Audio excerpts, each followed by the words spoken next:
Hello guys, welcome to my YouTube channel nursing education में आप सभी लोगों का बहुत बहुत स्वागत है। आई होप आप सभी लोग बहुत ही ज़्यादा अच्छे होंगे। गाइस, इस वीडियो में हम लोग डिस्कस करेंगे एनाटॉमी एंड फिजियोलॉजी जो सब्जेक्ट्स है आपका बीएससी नर्सिंग फर्स्ट ईयर का, जो कि आप लोगों को फर्स्ट सेमेस्टर में पढ़ना है। तो आज हम लोग इसमें देखेंगे कि एनाटॉमी एंड फिजियोलॉजी की कितने टॉपिक्स इस वीडियो में एंड कितनी यूनिट्स हैं जो हम लोगों को 6 मंथ में कंप्लीट करनी है। ठीक है, जो हमारी फर्स्ट वीडियो है उसमें वो अगर आप लोगों ने नहीं देखी है तो उसको ज़रूर देखना, क्योंकि उस वीडियो से ही आपको इस वीडियो में समझ में आएगा। ठीक है, उस वीडियो में हम लोगों ने डिस्कस किया था कि बीएससी नर्सिंग में कितने सब्जेक्ट्स हैं, क्या क्या सिलेबस है first year and second year का, कैसे हम लोगों को कंप्लीट करना है, पूरा हमने उस वीडियो में आप लोगों को बताया था। आज हमारी ये सेकेंड वीडियो है जिसमें हम लोग डिस्कस करेंगे केवल एनाटॉमी के सभी टॉपिक्स को बारे में, और जो नेक्स्ट वीडियो आएगी उसमें हम लोग डिस्कस करेंगे फिजियोलॉजी के सभी टॉपिक्स के बारे में। वीडियो दोनों अलग अलग हैं, एनाटॉमी की अलग बनाई है मैंने, फिजियोलॉजी की अलग बनाई है, क्योंकि इसमें जो टॉपिक्स हैं वो काफ़ी हैं, जिससे वीडियो जो है वो बहुत ज़्यादा बड़ी हो जाएगी। ठीक है, तो इस वीडियो में हम लोग देखेंगे कि एनाटॉमी के सभी यूनिट्स को 2024 में जो है अकॉर्डिंग टू आईएनसी। सबसे पहले हम लोग देखते हैं यूनिट फर्स्ट जो है वो हम लोगों की है introduction of the anatomical terms and organization of the human body. ये जो है वो हम लोगों की फर्स्ट यूनिट है एनाटॉमी की। ठीक है, इसको गाइस आप लोग बहुत ही ज़्यादा ध्यान से पढ़ना, क्योंकि ये जो सब्जेक्ट है आपका वो फर्स्ट सेमेस्टर का फर्स्ट सब्जेक्ट है और सबसे ज़्यादा इम्पॉर्टेंट भी यही है। अगर आपने एनाटॉमी को अच्छे से कवर कर लिया, समझ में आ गया, तो आपको नर्सिंग अच्छे से समझ में आ जाएगी। क्योंकि अगर फर्स्ट हम लोगों ने अच्छे से किया तो लास्ट भी हम लोगों का बहुत ही ज़्यादा अच्छा होगा। तो आप सबसे ज़्यादा टाइम इसी में देना। अभी आप जब देखोगे तो आपको ये लगेगा कि सारा सिलेबस जो है वो बहुत ही ज़्यादा कम है, लेकिन सबसे लेंदी सिलेबस इसी सब्जेक्ट का है आप लोगों को। ठीक है, तो आप लोग इसको बहुत अच्छे से कवर करना। यूनिट फर्स्ट है हम लोगों की, वो है introduction of the anatomical terms and organization of the human body. Anatomy में सबसे पहली यूनिट जो है वो हम लोग इसमें इंट्रोडक्शन लिखेंगे कि एनाटॉमी क्या होती है। ठीक है, एनाटॉमी में कौन कौन से टर्म्स आएंगे जो हम लोगों को यूज करने होंगे, and organization of the human body, जो ह्यूमन बॉडी है उसका ऑर्गेनाइजेशन कैसे हुआ है। सबसे पहले हमारी बॉडी में क्या बनता है, उसके बाद क्या बनता है, फिर क्या बनता है, और हमारी बॉडी जो है वो कंप्लीट कैसे पूरी एक बॉडी तैयार होती है, ये हम लोग यूनिट फर्स्ट में देखेंगे। Introduction of the anatomical terms and organization of the human body. ठीक है, तो इसका सबसे पहले जो टॉपिक है वो है कि introduction of the anatomical terms relative to position. सबसे पहले हम लोग देखेंगे पोजीशन। पोजीशन में क्या देखेंगे कि पोजीशन हम लोग क्यों पढ़ते हैं। सबसे पहले बात ये आएगी कि पोजीशन क्यों, एनाटॉमी में क्यों पोजीशन देखेंगे। तो एनाटॉमी जो है इसमें हम लोग क्या करते हैं, स्टडी करते हैं जो भी हमारी बॉडी में ऑर्गन्स होते हैं उनकी स्टडी जो हम लोग करते हैं वो एनाटॉमी में करते हैं। ठीक है, फिजियोलॉजी की वीडियो में बताएंगे कि फिजियोलॉजी में हम लोग क्या क्या पढ़ते हैं।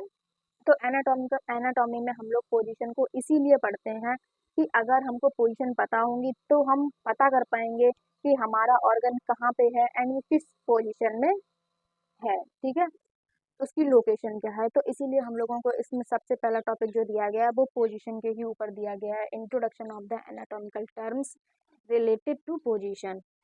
सब पोजीशन में हम लोगों को कौन कौन सी पढ़नी है, एंटीरियर हो गई, वेंट्रल हो गई, पोस्टीरियर, डॉर्सल हो गए, superior, inferior, median, lateral, proximal, distal, superficial, deep, prone, supine, palmar and plantar. जितनी भी ये पोजीशन है ये सारी पोजीशन आपको पढ़नी पड़ेंगी। ये जो टर्म्स हैं इन्हीं से आप लोगों को बताया जाएगा कि ये ऑर्गन्स यहाँ पर सिचुएटेड है एंड यहाँ पे इसकी लोकेशन है। ठीक है, उसके बाद जो हमारा नेक्स्ट टॉपिक है वो है एनाटॉमिकल प्लेन्स। एनाटॉमिकल प्लेन्स जो होते हैं वो क्या क्या है, एक्सियल हो गया, ट्रांसफर हो गया, हॉरिजेंटल हो गया, सेजाइटल हो गया, वर्टिकल हो गया, प्लेन हो गया एंड कोरोनल हो गया, फ्रंटल हो गया, ऑब्लिक ऑब्लिक प्लेन्स। ये सारे जो हैं वो हम लोगों के प्लेन्स हैं। उसके बाद जो नेक्स्ट जो हम लोगों का टॉपिक है वो हम लोगों को दिया गया है मूवमेंट्स में हम लोग पढ़ेंगे कि हमारे जो ऑर्गन्स होते हैं वो कैसे मूवमेंट्स करते हैं। तो फ्लेक्शन मूवमेंट्स में हम लोगों को कौन कौन से पढ़ने हम लोगों को फ्लेक्शन हो गया, एक्सटेंशन हो गया, एबडक्शन हो गया, एडक्शन हो गया, मीडियन रोटेशन हो गया, लेटरल रोटेशन हो गया, इन्वर्जन हो गया, सुपाइनेशन हो गया, प्रोनेशन हो गया, planter flexion, dorsal flexion and circumduction. ये जितने भी हैं वो हम लोगों के मूवमेंट्स हैं। ठीक है, तो सबसे पहले हम लोगों ने क्या क्या पढ़ा कि जो पोजीशन होती हैं उनको देखेंगे, उसके बाद प्लेन्स को देखेंगे एंड मूवमेंट्स। उसके बाद जो हम लोगों का टॉपिक्स आ रहा है, ये जो गाइस टॉपिक्स है वो सबसे ज़्यादा इम्पॉर्टेंट है एंड सबसे ज़्यादा पूछा भी जाता है।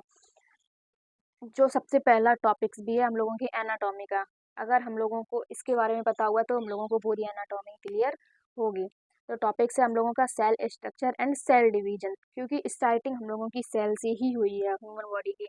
तो सेल जो है वो हमेशा पूछा जाने वाला क्वेश्चन है, आप लोग इसको हाईलाइट कर लेना। और हमेशा ये क्वेश्चन लॉन्ग में या शॉर्ट में जैसे भी, या इसका ऑब्जेक्टिव्स कुछ भी वो लोग पूछ सकते हैं, लेकिन पूछते ज़रूर हैं। तो cell structure and cell division, ये है आपका एक टॉपिक। उसके बाद जो है आपका सेकंड टॉपिक है इम्पॉर्टेंट, जो कि है टिश्यू। टिश्यू भी आपका इम्पॉर्टेंट है। सेल के बाद आपका टिश्यू भी आता है, जो ये भी आपको इम्पॉर्टेंट है कि टिश्यू की डेफिनेशन, टाइप्स क्या होती हैं, कैरेक्टरिस्टिक्स क्या क्या होती हैं, क्लासिफिकेशन क्या होती है एंड लोकेशन क्या क्या होती है। सेल और टिश्यू दोनों ही आप लोगों के इम्पॉर्टेंट हैं, तो आप लोग इनको ज़रूर क्लियर कर लेना एंड हाईलाइट कर लेना, ये क्वेश्चन ज़रूर आपके पूछे जाते हैं। उसके बाद नेक्स्ट नेक्स्ट आपका जो टॉपिक्स है वो है मेम्ब्रेन। हम लोगों को एनाटॉमी में मेम्ब्रेन पढ़नी है कि कितनी मेम्ब्रेन्स होती हैं, कितनी ग्लैंड्स होती हैं, क्लासिफिकेशन क्या है एंड उनका स्ट्रक्चर क्या क्या है। उसके बाद नेक्स्ट टॉपिक है हम लोगों का identify major surface and bony bony and marks in the each body regions. मतलब इसका ये है कि बॉडी रीजन्स, जो हमारी बॉडी कैविटी होती हैं उन्हीं को हम लोग बॉडी रीजन्स बोलते हैं, तो उनको आइडेंटिफाई करना है कि कितनी होती हैं। उसके बाद organization of the human body, जो कि हमने आपको बता ही दिया है कि ह्यूमन बॉडी का ऑर्गेनाइजेशन कैसे हुआ है, वो पढ़ना है। उसके बाद हाई लाइन पढ़ना है, फाइब्रो कार्टिलेज पढ़ना है एंड इलास्टिक कार्टिलेज। ये जो है वो हमारे टिश्यू ही है। टिश्यू वाले टॉपिक्स में आप लोगों के ये आ जाएंगे। उसके बाद हम लोग पढ़ेंगे फीचर्स ऑफ स्केलेटल। स्केलेटल जो होती हैं मसल्स होती हैं वो पढ़ेंगे। Skeletal muscle, smooth muscles and cardiac muscles, ये मसल्स वाले में आप लोगों को डिस्कस करेंगे हम लोग। उसके बाद है application and implication in nursing, कि नर्सिंग जो है, नर्सिंग में एनाटॉमी क्यों हम लोगों के लिए दी गई है, वो क्यों इम्पोर्टेंट है एंड क्या इसका एप्लीकेशन है एंड क्या इम्प्लीकेशन है। इस टॉपिक को हम लोग डिस्कस करेंगे। ये जो है वो आपको सभी में ही दिया गया है, जो भी सिस्टम है उसके बाद आपको ये पूछा गया है कि अगर ये सिस्टम आप पढ़ रहे हो तो क्यों पढ़ रहे हो, क्यों इम्पोर्टेंट है। ठीक है, तो जो फर्स्ट यूनिट थे वो हम लोगों की यही थी कि इन एनाटॉमिकल टर्म्स पढ़ने थे हम लोगों को, एंड ह्यूमन बॉडी का ऑर्गेनाइजेशन कैसे हुआ है वो हम लोगों को डिस्कस करना था। ठीक है, आप लोगों को अभी देखने में तो ये बहुत छोटी लग रही है कि बहुत ही कम इसमें सिलेबस दिया गया है, लेकिन गाइस सबसे ज़्यादा टाइम इसी सब्जेक्ट में आप लोगों के लगता है, एनाटॉमी एंड फिजियोलॉजी में। ठीक, उसके बाद हम लोग डिस्कस करेंगे यूनिट सेकेंड। जो यूनिट सेकेंड है वो क्या है, the respiratory system. Respiratory system में हम लोग रेस्पायरेशन को आप लोग देखेंगे कि जो रेस्पायरेशन जब हम लोग करते हैं तो कौन कौन से ऑर्गन जो होते हैं वो हम लोगों के हेल्प करते हैं इसमें। ठीक है, रेस्पायरेशन करने में तो इसमें सबसे पहला टॉपिक दिया गया जो है structure of the organs of the respiration, कि जो रेस्पायरेशन है, जो भी रेस्पायरेशन है उसमें जो भी ऑर्गन्स होते हैं उनका स्ट्रक्चर क्या है। हमने सबसे पहले आप लोगों को बताया कि एनाटॉमी में जितने भी आप लोग सिस्टम पढ़ेंगे उन सभी सिस्टम में आप लोगों को स्ट्रक्चर ही देखना है कि जो हमारा ऑर्गन्स है वो कैसे दिखाई देता है।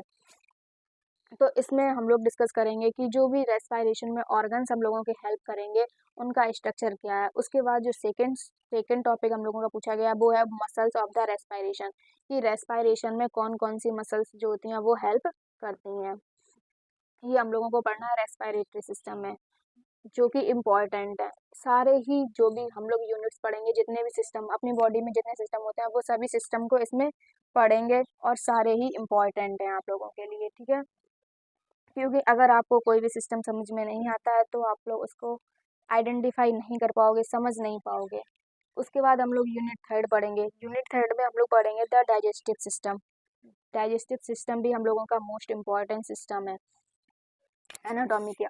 कि जैसे हम लोग जो फूड वगैरह है वो लेते हैं तो वो कैसे डाइजेस्ट होता है। ठीक है, थर्ड यूनिट जो है वो हम लोगों की डाइजेस्टिव सिस्टम में है। इसमें हम लोग डिस्कस करेंगे कि structure of the alimentary canal, जो हम लोगों की एलिमेंट्री कैनाल होती है, फूड फूड पाइप भी जिसको हम लोग बोलते हैं, उसका स्ट्रक्चर क्या क्या होता है। And accessory organs of the digestion, कि डाइजेशन में कौन कौन से ऑर्गन्स जो होते हैं वो एसेसरी होते हैं, हम लोगों के लिए हेल्प करते हैं, जो हम लोगों की डाइजेशन करने में फूड को या कोई भी चीज़ जो भी हमारी बॉडी के अंदर डाइजेस्ट हो रही है तो वो कैसे डाइजेस्ट हो रही है, उसमें कौन कौन से ऑर्गन्स जो हैं वो हम लोगों की हेल्प कर रहे हैं। ठीक है, तो इसमें हम लोग ये डिस्कस करेंगे, डाइजेस्टिव सिस्टम हो गया। उसके बाद जो नेक्स्ट हम लोगों का है वो यूनिट फोर्थ है, जो कि सबसे इम्पॉर्टेंट है। इम्पॉर्टेंट तो सारी ही यूनिट्स हैं। Unit four, the circulatory and lymphatic system. Circulatory जो होती है इसमें हम लोग सर्कुलेशन की बात करते हैं, एंड लिम्फेटिक सिस्टम में जो लिम्फ नोड्स वगैरह होती हैं, इस इस यूनिट्स में हम लोग देखेंगे जो भी हम लोगों का ब्लड्स है, ब्लड हो गया, हार्ट हो गया। ठीक है, उसके बारे में हम लोग डिस्कस करेंगे। तो सबसे पहला आपका दिया भी गया टॉपिक पूछा गया है आपका, structure of the blood components, कि जो ब्लड है उसमें जो कंपोनेंट्स होते हैं, कौन कौन से कंपोनेंट्स होते हैं, उनका स्ट्रक्चर क्या है। एंड ब्लड वेसल्स, कौन कौन सी ब्लड वेसल्स जो होती हैं वो हेल्प करती हैं। And arterial and venous system,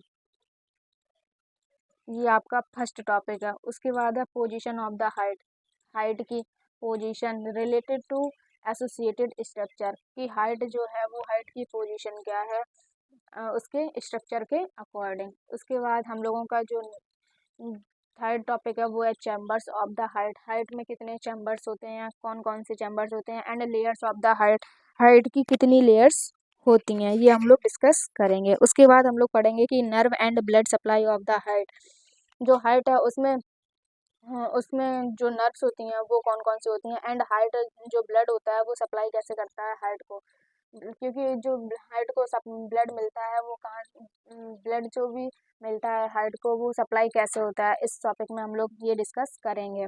उसके बाद हम लोग नेक्स्ट टॉपिक देखेंगे, हार्ट वॉल्व्स, जो हार्ट होते हैं उसमें कितने वॉल्व्स होते हैं। And coronary arteries, coronary arteries जो आर्टरीज है उनके बारे में डिस्कस करेंगे। देन लास्ट, उसके बाद नेक्स्ट टॉपिक है हम लोगों का lymphatic tissue, lymphatic tissue lymph nodes जो भी हैं उसमें जो टिश्यू होते हैं उनको बारे में डिस्कस करेंगे। देन नेक्स्ट टॉपिक जो हम लोगों का वो है veins, veins used for IV injection, जो वेन्स होती हैं हम लोगों की बॉडी में, जो हम लोग आईवी इंजेक्शन देते हैं, इंट्रावेनस इंजेक्शन जो हम लोग वेन्स में देते हैं, उनके बारे में डिस्कस करेंगे। उसके बाद नेक्स्ट यूनिट जो है हम लोगों की वो है the endocrine system. Endocrine system में ये भी इम्पोर्टेंट सिस्टम है। Unit fifth, the endocrine system. Endocrine system में हम लोग क्या करेंगे, इसमें हम लोग जितनी भी हमारी बॉडी में ग्लैंड्स होती हैं उसके बारे में डिस्कस करते हैं, कि structure of the hypothalamus, hypothalamus जो है उसका स्ट्रक्चर क्या है, पीनियल ग्लैंड क्या है, पिट्यूटरी ग्लैंड क्या है, thyroid gland, parathyroid, thymus, pancreas and adrenal gland. जितनी भी ग्लैंड्स हम लोगों ने ये है पढ़ी हुई हैं, या हमारी बॉडी में जितनी भी ग्लैंड्स होती हैं वो सारी ग्लैंड्स को हम लोग उनके स्ट्रक्चर को एंडोक्राइन सिस्टम में देखते हैं। गाइस, ये मैं मेरे खुद के नोट्स हैं जो हमने आप लोगों के लिए बनाए हैं, आप सभी लोगों के लिए हेल्पफुल होंगे। तो प्लीज़ आप लोग इनको अच्छे से देखना, समझना, पढ़ना। जो भी आपको समझ में ना आए वो आप हमसे ज़रूर पूछना, ठीक है। ये नोट्स जो हैं वो बीएससी नर्सिंग के सभी स्टूडेंट के लिए हैं, अकॉर्डिंग टू आईएनसी। आईएनसी का सिलेबस जो है वो हमेशा सेम ही रहता है, सभी सभी जगह ही सेम रहता है, ठीक है। तो आप लोग इसको ज़रूर हेल्प करना एंड सपोर्ट करना मेरी। उसके बाद नेक्स्ट यूनिट जो है वो हम लोगों की हम लोगों ने फिफ्थ यूनिट पढ़ ली। उसके बाद हम लोगों की सिक्स्थ यूनिट आएगी। सिक्स्थ यूनिट जो है वो है सेंसरी ऑर्गन्स। सेंसरी ऑर्गन्स में हम लोग देखेंगे कि जो सेंस ऑर्गन्स होते हैं हमारे, तो सेंस ऑर्गन्स कितने होते हैं, 5 सेंस ऑर्गन्स होते हैं। उनके बारे में हम लोग देखेंगे कि उनका क्या क्या स्ट्रक्चर है, जैसे structure of the skin, skin का स्ट्रक्चर हो गया, आई का हो गया, ईयर का हो गया, नोज का हो गया एंड टंग। ये जो भी ऑर्गन्स हैं उनके स्ट्रक्चर को हम लोग सेंसरी ऑर्गन्स के स्ट्रक्चर को इस यूनिट में डिस्कस करेंगे। उसके बाद जो नेक्स्ट यूनिट है हम लोगों के, उसमें हम लोग देखेंगे musculoskeletal system.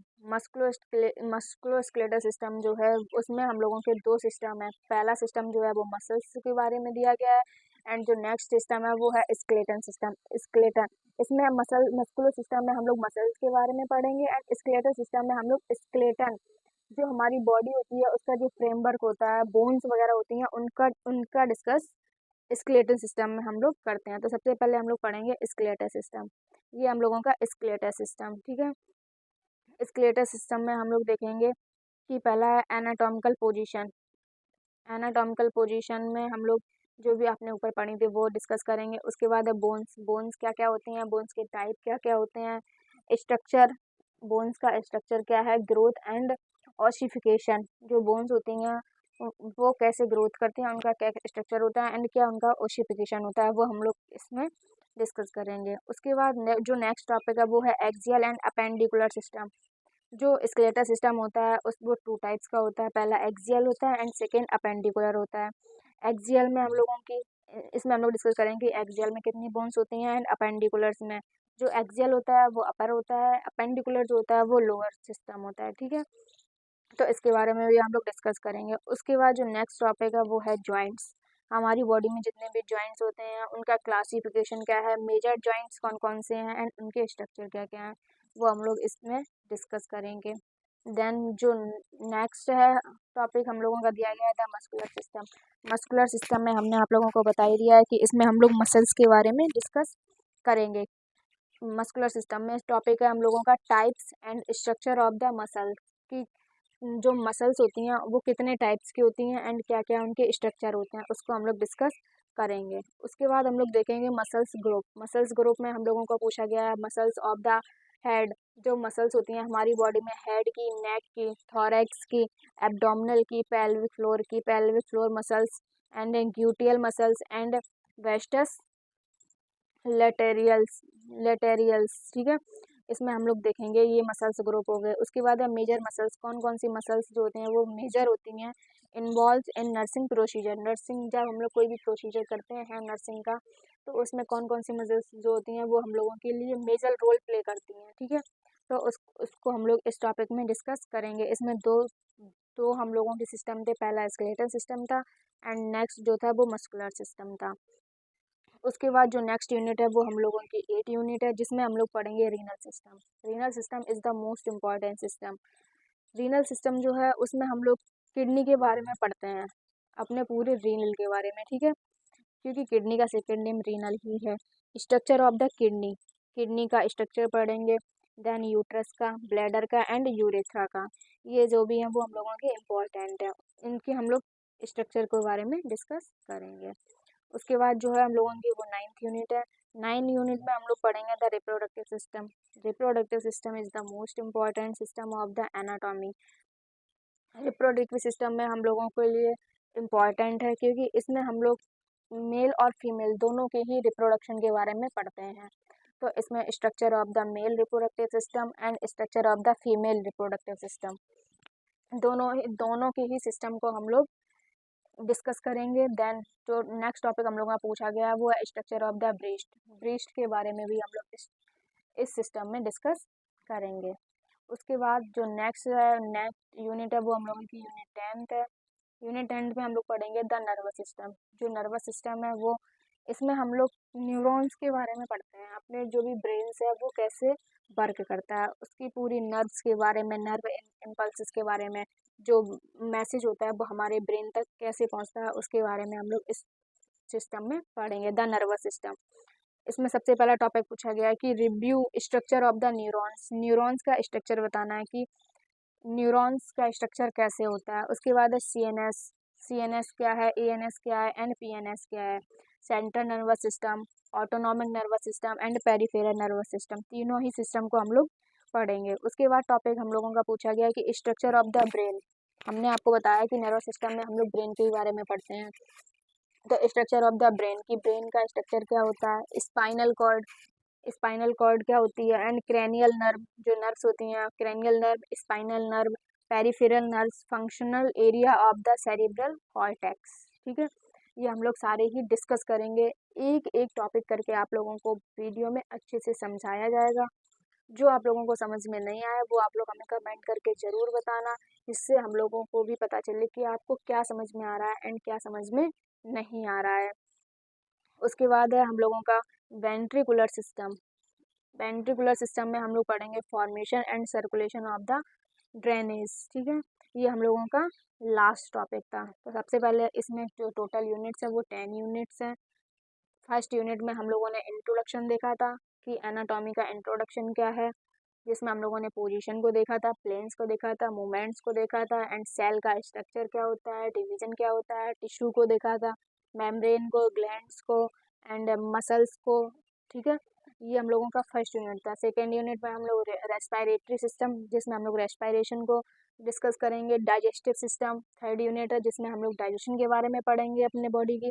And fourth unit में हम लोग सर्कुलेटरी एंड लिम्फेटिक सिस्टम है, जिसमें हम लोग सर्कुलेशन, ब्लड जो होता है वो कैसे सर्कुलेट करता है उसके बारे में डिस्कस करेंगे। एंड फिफ्थ यूनिट में हम लोग एंडोक्राइन सिस्टम है, जिसमें हम लोग अपनी बॉडी की जितनी भी ग्लैंड्स होती हैं उनके बारे में डिस्कस करेंगे। जो नेक्स्ट यूनिट सिक्स यूनिट है उसमें हम लोग सेंसरी ऑर्गन्स, जो कि इम्पॉर्टेंट है, अगर हमको उन्हीं के बारे में नहीं पता होगा तो हम लोग कुछ भी नहीं कर पाएंगे अपनी बॉडी में। सेंसरी ऑर्गन्स को देखेंगे। उसके बाद हम मस्कुलोस्केलेटल सिस्टम। मस्कुलोस्केलेटल सिस्टम में हम लोग दो सिस्टम को पढ़ेंगे, पहला मस्कुलर सिस्टम एंड सेकेंड जो है वो स्केलेटल सिस्टम। मस्कुलर सिस्टम में हम लोग मसल्स को देखेंगे। स्केलेटल सिस्टम में हम लोग जो भी बोन्स वगैरह होती हैं हमारी बॉडी में उसको, ठीक है, बोनी फ्रेमवर्क, उसको डिस्कस करेंगे। जो नेक्स्ट यूनिट हम लोगों की है एट यूनिट, जिसमें रीनल सिस्टम, किडनी के बारे में डिस्कस करेंगे। एंड जो नाइन यूनिट है इसमें हम लोग रिप्रोडक्टिव सिस्टम के बारे में, मेल रिप्रोडक्टिव सिस्टम क्या होता है, फीमेल रिप्रोडक्टिव सिस्टम क्या होता है एंड ब्रीस्ट का स्ट्रक्चर क्या होता है उसके बारे में डिस्कस करेंगे। जो 10th यूनिट है इसमें हम लोग नर्वस सिस्टम के बारे में डिस्कस करेंगे। तो ये हमारी जो वीडियो है वो केवल एनाटॉमी के जितने भी टॉपिक्स हम लोगों को पढ़ने हैं 6 मंथ में वो हम लोगों ने डिस्कस किए हैं। जो नेक्स्ट वीडियो हम लोगों की आएगी वो फिजियोलॉजी के जितने भी टॉपिक्स हैं उसको डिस्कस करेंगे, ठीक है। एक ही वीडियो में हमने दोनों सब्जेक्ट्स के बारे में डिस्कस नहीं किया क्योंकि वीडियो जो है वो बहुत ही ज़्यादा लेंदी हो जाएगी, ठीक। तो आप लोग इनको अपनी कॉपी में ज़रूर लिखना। ये पीडीएफ जो है वो आप लोगों की इम्पॉर्टेंट है, मैंने खुद अपने हाथों से बनाई है आप लोगों के लिए अकॉर्डिंग टू आईएनसी, ठीक है।